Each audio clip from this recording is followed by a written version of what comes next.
শুধু ভারত নয়, ব্রাজিলের উপরেও শুল্ক চাপানো হয়েছে। ব্রাজিলের ওপর 50% শুল্ক চাপিয়েছেন ডোনাল্ড ট্রাম্প, যিনি বিশ্বের নেতা বলে দাবি করছেন নিজেকে। সেই ডোনাল্ড ট্রাম্প ব্রাজিলের ওপরেও 50% শুল্ক চাপিয়েছেন, কিন্তু ব্রাজিলের প্রেসিডেন্ট ডোনাল্ড ট্রাম্পের বক্তব্যকে মানতে নারাজ। ডোনাল্ড ট্রাম্পের সঙ্গে তিনি কথা বলতেই চান না। একেবারে ভারতের প্রধানমন্ত্রী নরেন্দ্র মোদী এবং শি জিনপিং এর সঙ্গে কথা বলতে চাইছেন তিনি, পাত্তাই দিলেন না ডোনাল্ড ট্রাম্পকে। ডোনাল্ড ট্রাম্প যা ইচ্ছা করুক, ডোনাল্ড ট্রাম্পকে একেবারে এড়িয়ে গেলেন ব্রাজিলের প্রেসিডেন্ট লুলা। তিনি ভারতের প্রধানমন্ত্রী নরেন্দ্র মোদীর সঙ্গে কথা বলবেন, তিনি বিশ্বের নেতাদের সঙ্গে কথা বলবেন। ট্রাম্প যে ভূমিকা নিয়েছে, ট্রাম্পের বর্তমানে যে ভূমিকা, ট্রাম্প যেভাবে বিশ্বের বিভিন্ন দেশকে কোণঠাসা করার চেষ্টা করছে, তা নিয়ে তিনি কথা বলবেন পৃথিবীর নেতাদের সঙ্গে, বিভিন্ন দেশের নেতাদের সঙ্গে। কথা বলবেন না ডোনাল্ড ট্রাম্পের সঙ্গে। আর এর মাঝখানেই ভারতও বেঁকে বসেছে। ভারত নানান রকম দিক থেকে ট্রাম্পকে চাপে রাখার চেষ্টা করছে। ভারত এবার সরাসরি চীনের সঙ্গে কথা বলছে, একেবারে পাক্কা খবর। এ মাসের শেষের দিকেই ভারতের প্রধানমন্ত্রী নরেন্দ্র মোদী পৌঁছে যাচ্ছেন চীনে। শি জিনপিং এর সঙ্গে কথা হতে পারে। ডোনাল্ড ট্রাম্প অবশ্য প্রথম থেকেই ভারতকে একটু কোণঠাসা করার চেষ্টা করছেন, শুল্কও চাপাচ্ছেন বেশ মারাত্মকভাবে। কিন্তু রাশিয়া থেকে ভারত তেল কেনা বন্ধ করবে না, কারণ রাশিয়ার সঙ্গে ভারতের বহুদিনের সম্পর্ক।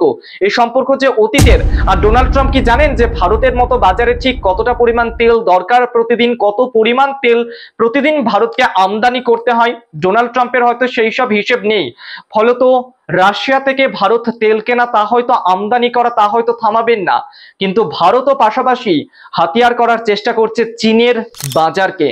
গালওয়ান সংঘর্ষের পর চীনের সঙ্গে ভারতের এই প্রথম মুখোমুখি দেখা হতে চলেছে, যখন ডোনাল্ড ট্রাম্পের সঙ্গে ভারতের সম্পর্ক খানিকটা হলেও অবনমিত হয়েছে। অত্যন্ত গুরুত্বপূর্ণ সময় এটা। এ মাসের শেষের দিকেই ভারতের প্রধানমন্ত্রী নরেন্দ্র মোদী সরাসরি পৌঁছে যাবেন চীনে, এবং সেখানে গিয়েই কথা হবে শি জিনপিং এর সঙ্গে। চীন চাইছে ভারতের বাজার, ভারত চাইছে চীনের বাজার। দুদেশের বাজার যদি এক করা যায়, তাহলে অর্থনৈতিক দিক থেকে, সমস্ত দিক থেকে ভারত আরো এগিয়ে যাবে। এটা তো আর অস্বীকার করার জায়গা নেই যে ভারত এই মুহূর্তে পঞ্চম জায়গায় রয়েছে। এটা সত্যি, এটা ফ্যাক্ট যে ভারত অর্থনীতিতে পঞ্চম স্থানে রয়েছে, খুব শীঘ্রই তৃতীয় স্থানে আসবে। তা নিয়ে জল্পনা, তা নিয়ে নানান রকম আলোচনা দেশের মধ্যে চলছে। সে তো আমাদের দেশের অভ্যন্তরীণ বিষয়, যেটা নিয়ে আলোচনা, পর্যালোচনা, যেটা নিয়ে তর্ক বিতর্ক চলছে। কিন্তু ভারতকে যে করে হোক আটকাতে চান ডোনাল্ড ট্রাম্প, আর সেখানেই ভারত কোথাও গিয়ে বেঁকে বসেছে। ভারত চীনে পৌঁছচ্ছে, ভারত রাশিয়াতেও পৌঁছচ্ছে। রাশিয়াতে পৌঁছচ্ছে ভারত। প্রথমে অজিত ডোভাল তিনি যাচ্ছেন রাশিয়াতে, আর তারপর যাচ্ছেন জয়শঙ্কর। জয়শঙ্করও পৌঁছবেন রাশিয়াতে।